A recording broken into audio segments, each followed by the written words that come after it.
mwa tsatanetsatane ndipo muli ndine Jona Pankoko kumapoyamba nayi mitu yake. Nyengo ya chikhalidwe yokhuza imfa ya malemu Saulos Chilima ndi Lucius Banda yatha dzulo. Akatswiri achenjeza kuti kusowa kwa mafuta agalimoto kutha kusokoneza chuma cha dziko lino. Nkhani zina, mfumu yaikulu Kyungu ya Ukaronga ndi Chitipa yalimbikitsa mgwirizano pakati pa anthu ake. Tsopano nazi nkhanizi mwa tsatanetsatane. Chikhalidwe yokhuza imfa ya malemu Saulos Chilima ndi Lucius Banda yatha dzulo.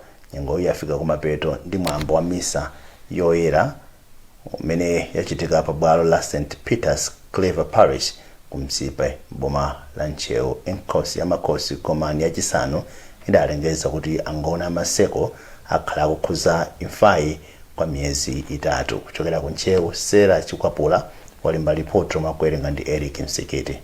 Anthu mazana anasonkhanaso pa bwalo la mpingo wa Katolika wa Nsipe mboma la Ncheu. Mwambo loweruka linali tsiku lomaliza la nyengo yokhudza maliro ayemwe anali wachiwiri kwa mtsogoleri wa dziko lino a Saulos Chilima komanso oyimba wodziwika bwino Lucius Banda. Inkosi ya makosi gomani yachisanu inatsogolera amaseko ngoni pa mwambowo umenenso panali wachiwiri kwa mtsogoleri wa dziko lino Amaiko Usi ndi akuluakulu ena aboma komanso azipani za ndale. Pa mwambowo mkazi wa malemu Chilima Mere pamodzi ndi mkazi wa Lucius Banda Sunganani analutsa limodzi nkhunda posonyeza chikhulupiriro, chiyembekezo komanso chikondi. Kenaka awiriwa anayalanso nkhata pa manda a Chilima. Poyankhula m'malo mwa kubanja Anesa Zuze anathokoza maseko ngoni Heritage kamba ka mwambowo ponena kuti unalemekeza Chilima ndi a Banda. Ndipo mmodzi mwa anthu amene akufuna utsogoleri wa chipani cha UTM Adalitso Kabambe anati azakumbukira Chilima kamba kakudzipereka kwawo ku dziko la Malawi. Malemu Chilima anali impi ya inkosi ya makosi gomani yachisanu ndipo anamwalira pa ngozi ya ndege ku Chikangawa pa 10 June chaka chino, pomwe malemu Lucius Banda omwe anali mlangizi wa president pa nkhani za achinyamata anamwalira akulandira thandizo la mankhwala mdziko la South Africa. Akatswiri pa zamalonda komanso za chuma achenjeza kuti kusowa kwa mafuta agalimoto kutha kusokoneza chuma cha dziko lino. Akatswiri anena izi pamene vuto la kusowa kwa mafuta awa likupitilira mdziko muno. Keli na Polo akufotokoza. Tsopano padusa sabata zitatu kuyambira pamene vuto la kusowa kwa mafuta agalimoto lidayamba mdziko muno. Edward Chilima ndi katswiri pa nkhani za chuma ndipo akufotokoza mmene vutoli lingayambitsire kukwera kwa mitengo ya katundu. No, I think it's zodziwikiratu kuti ikhuzidwa kwambiri mwinaso mu mbali zonse za economy. Omwe tizipanga ma decision yeniyeno okuthandiza akhala busy kukhapa panzere. Momwe khali ma office kapena mlinda khala productive spend time ino yolima tili busy kukhala panzere. Ndi zokhudza kwambiri kuti mina tinganene kuti mina singaone panopo impact pomwe tinganga nkhani ya nthawi iyo. Koma tikawerengera bwinobwino bona kuti ma sector was education, health, especially agriculture kuti kumene kwakhuzidwa kwambiri. Powonjezerapo katswiri wa zachuma Marvin Banda adanena kuti vutoli likukula kwambiri chifukwa cha kupezeka kwa mafuta ogulitsidwa pa misika yosayenera amenenso akumakhala okwera mtengo kwambiri. Mafuta atayamba kusowa petrol, tinaona kuti ma minibus drivers anakweza mtengo wa ma minibus. So imeneyi muchizungu timati inflation. Zikuoneka kuti zimene zizi zikakhala kuti zikupitilira mitengo inanso ya zinthu zina imayamba kukwera chifukwa chokuti wina aliyense amafuna kuti akhale ndi ndalama zokafika pamalo pa anzake amene anakwezera. Enanso amatenga mwayi ndi kukayika mtengo patali popyolera muyezo wake. Koma zonsezi zikupangisa kuti ena ake azipezapo mwayi opweteka Amalawi amenewo ndi anthu amene amagula fuel mu zigubu.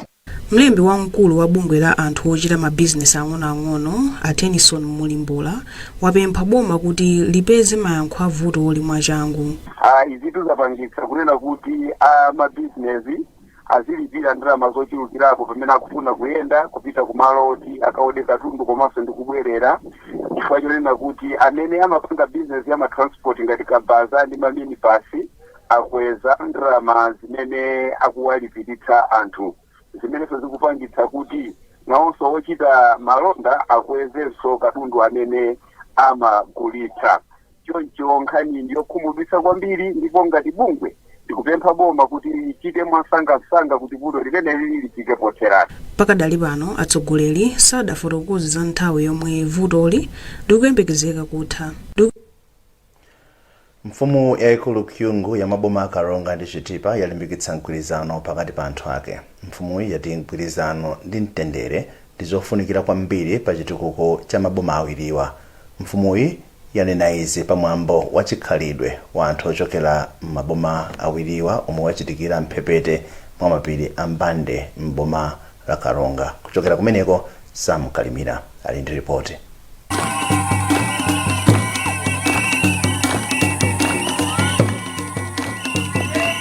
Pomwe mtemi wa batemi Kyungu amafika pamalo wa mwambo anapereka chidwi kapona kuti azibambo ena anamunyamula pa mpando wake zomwe sizimakonda kuchitika mdziko muno.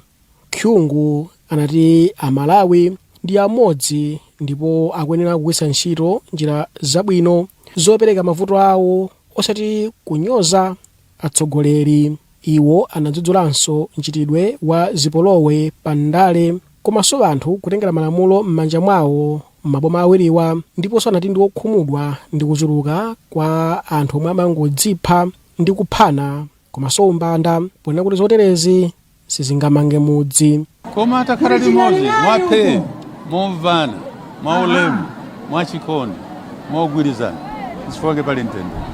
So umozi chikondi ndi kugwirizana na kulemekezana kumabweretsa mtendere.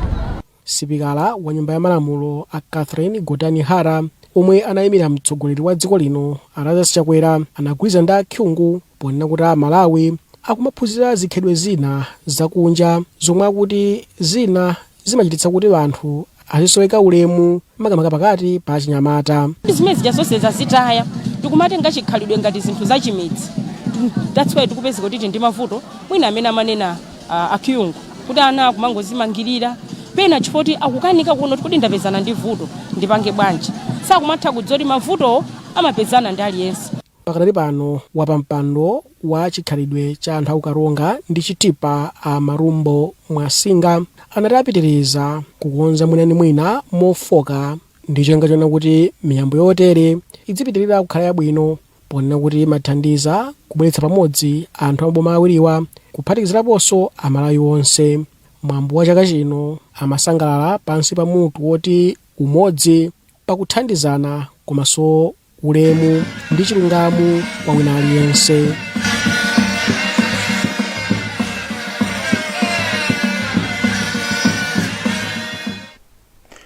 Kazembe wa dziko la Morocco kuno ku Malawi Abdul El Kader Naji wati atola nkhani ali ndi udindo olimbikitsa ubale pakati pa mayiko awiriwa. Anaji anena izi pa zokambirana zimene anali nazo ndi atola nkhani a nyumba zowulutsira mawu South Times ndi MBC mu mzinda wa Lilongwe. Iwo anatsindika kuti atola nkhani akuyenera kulemba zinthu zimene zingapititse patsogolo chitukuko m'mayiko. Pa zokambiranazi atola nkhaniwa anachezanso ndi nzika za mayiko a Morocco ndi Germany zimene zili mdziko muno zitayenda kuchokera ku Morocco pa njinga ya Kapalasa. Bungwe la amayi ochita malonda la Commercial Federation of Women in Business lalimbikitsa amayi kuti azikhala ndi business zodalirika. Wapampando wa bungweli kuno ku Malawi Eselina Mwene Lupembe wanena izi mu mzinda wa Lilongwe pa maphunziro amayi ochita malonda osiyanasiyana. Rebecca Chincheka Matemba walemba ripoti lomwe akuwerenga ndi Blessings Mpinganjira. Amwene Lupembe ati azimayi mdziko muno ali ndi kuthekera kupititsa patsogolo ntchito zachitukuko podzera mu bizinesi. Iwo ati bizinesi ili ndi kuthekera kothetsa umphawi mdziko muno. Kukhala kofunikira kuti opanga malamulo azimayi amene malamulo ayenera kuti agwiritse ntchito kumakhala pansi pafupi kukumbutsana kuti malamulo aja azigwiritsa ntchito kuti mwina mabizinesi azimayi kutha kutukuka, kuti mwina atha kumalozeka kuthanso kulemba anthu ntchito komanso mwina kwasiranso ana athu amene ife tikatopa. Evelyn Kamanga omwe ndi mkulu wa bungwe la Gracia Machel ati zomwe bungwe lawo likufuna ndi kupititsa patsogolo mabizinesi amayi mdziko muno. Ife timagwira ntchito ndi azimayi a business kuwathandiza kuti athe kupeza ndalama zotukulira mabizinesi awo, komanso kuwathandiza kuti akathe kupeza misika ya katundu wawo m'Malawi muno komanso kunja kwa dziko lino. Ndiye timaphunzitsa kudzera programu yathu imene timayitcha Ignite. Akamaliza pamenepo timakhala ndi makochi amene amawasula kuwathandizira kuti akakonze zonse zimene zili zolakwika kapena zimene zikufunika kukonza m'business mwawo. Bungwe la business la Confab linakhazikitsidwa mchaka cha 2022 pofuna kulimbikitsa amayi omwe amapanga business zosiyanasiyana. Mukuonera nkhani mwa tsatane pa kanema wa Times tindi zambiri tikangonera izi.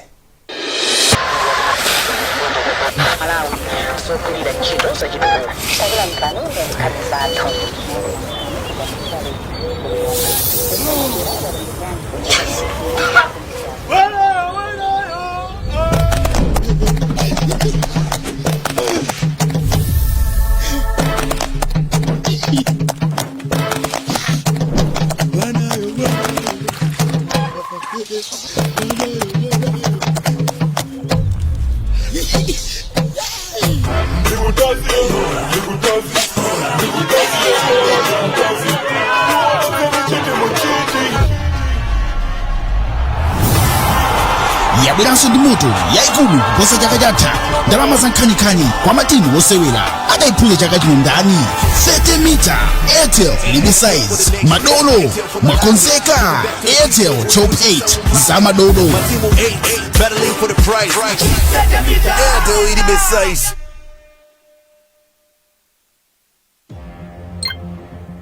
Welcome to Premier Beta. You have tried the race, now play the best. Win big with Navigator. Watch your payout soar higher and higher, but cash out before your winnings fly away. Join the fun now at Premier Beta. Beta with the best. Foods with protein are good for us. A wonderful meal for the family. A little bit of onions, a little tomato. Mix it up and it's ready to eat. Top soy, we're healthy life.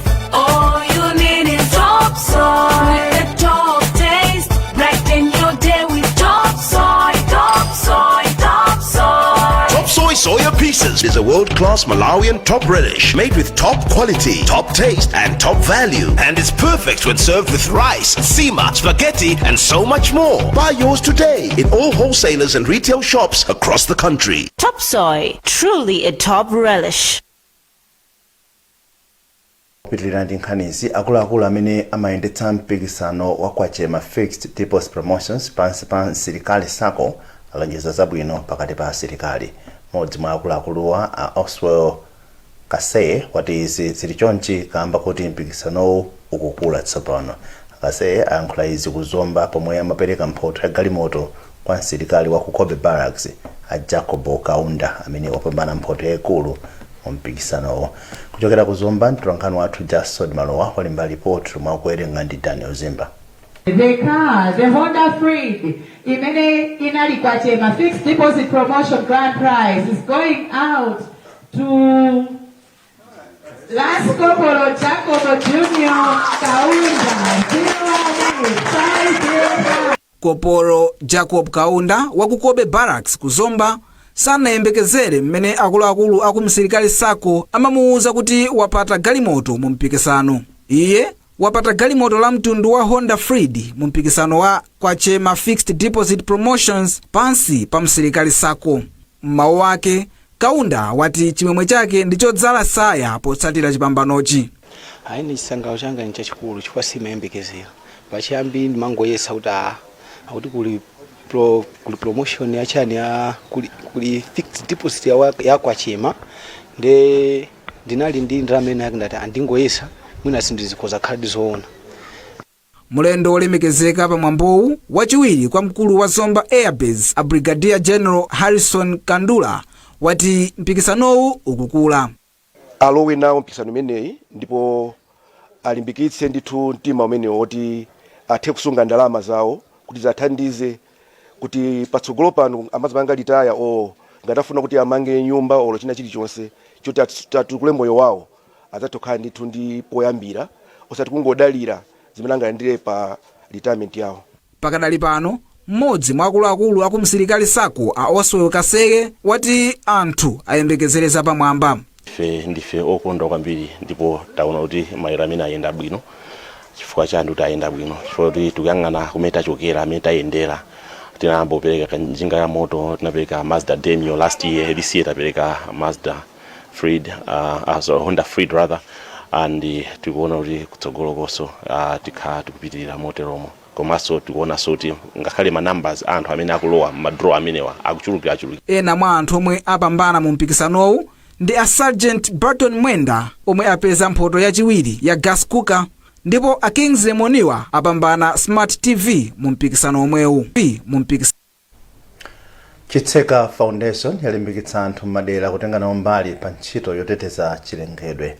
Mkulu wa bungweli a Prince Chitseka wanena izi ku nkhalango ya Michiru pamene amakhazikitsa ntchito yolimbikitsa kusamalira za chilengedwe. Gift Sitima walemba ripoti lomwe akuwerenga ndi David Katama. Dziko lapansi likukumana ndi ngozi zosiyanasiyana za chilengedwe zomwe zikufunika kugwirana manja, atero Achitseka. Iwo anati mpofunika kuti eni mdera akhale ndi chidwi chofuna kuchepetsa ndi kupewa ngozizi. Chidwi chathu chiliponena kuti tinaona chidwi chimene anthu amu community normally nacho kale kuti initiative yopanga conserve malo ano inayambika 2019 and amabwera kuno kumwa unyinji onse, as you can see osewa abwera tapeza ali kuno so kuti iwo anaindi chidwi pakokha kuti ifewe kuti tibwere anthu akunja normally amene kuti anthu ankatiwo akhaleso ndi chidwi pakokha. Mlangizi ona za nthaka mboma la Blantyre a Charles Mthyoka anati anthu akakhala ndi chidwi ntchito imapepuka ndipo sachedwa kuphunzira njira zotetezera nthaka. Imeneyi ndiyothandiza kwambiri chifukwa wasonyeza kuti umwini anthu akunoko adziwa vuto lawo.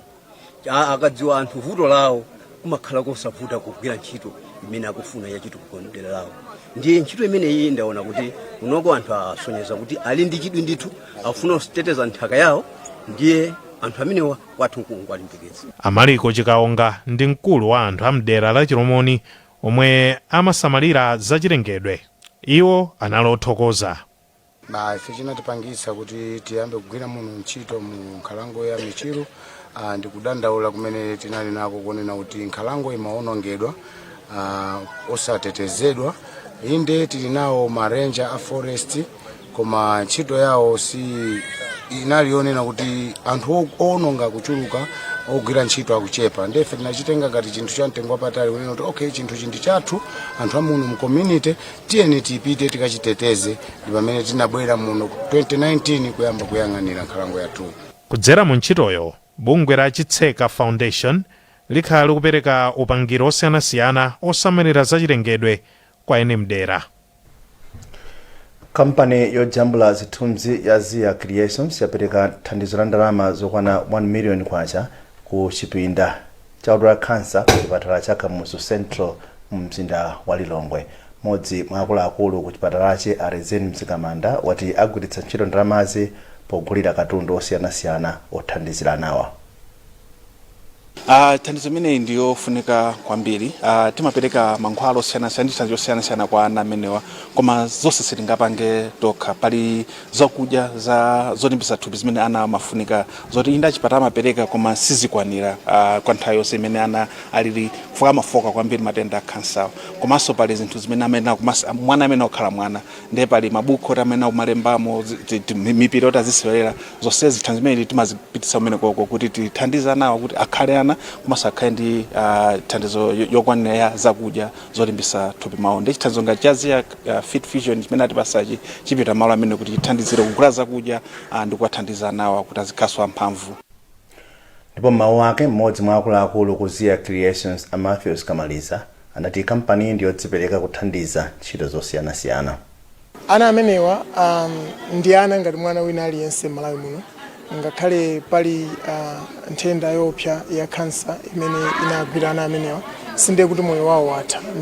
Nthenda ya kansa ngakhale imatenga nthawi ikakhala kunena kuti ikulandira treatment komanso ikulandira chisamaliro chabwino zimatha kutheka anthu kuchira ku nthenda imeneyi. And kumalo ano akugwira ntchito yabwino kwambiri anzathu achipatala kuthandizana amenewa. Ndizofunika kunena kuti pamene akupititsa patsogolo miyoyo ya ana amenewa azikhalanso ndi chithandizo chosiyanasiyana chimene chimathandizira kuti ntchito imeneyi izikhala yofewa komanso yophweka. And Fazia Creations tinaona kunena kuti pamene iwo akupanga pambali yawo ifeso ngati amakampani ifeso ngati amabizinesi ifeso ngati amalawi okhudzidwa tithandizepo. Ndipo nkhani zathu ndi zomwe zikumatisiyana na insomiti yake. Nyengo ya chikhalidwe yokhuza imfa ya malemu Saulos Chilima ndi Lucius Banda yatha dzulo. Akatswiri achenjeza kuti kusowa kwa mafuta agalimoto kutha kusokoneza chuma cha dziko lino. Munkhani zina mfumu yakulu Kyungu ya maboma akaronga ndi Chitipa yalimbikitsa mgwirizano pakati pa anthu ake. Mutha kupeza nkhani ndi zina zambiri pa makina ya internet kudzera pa www.times.mw, pa Facebook pa tsamba la Times 360 Malawi, X at Times 360 Malawi, komanso pochita subscribe ku 1895 poimba *1895#. Munali ndine John Pankuku. Mawa bwino.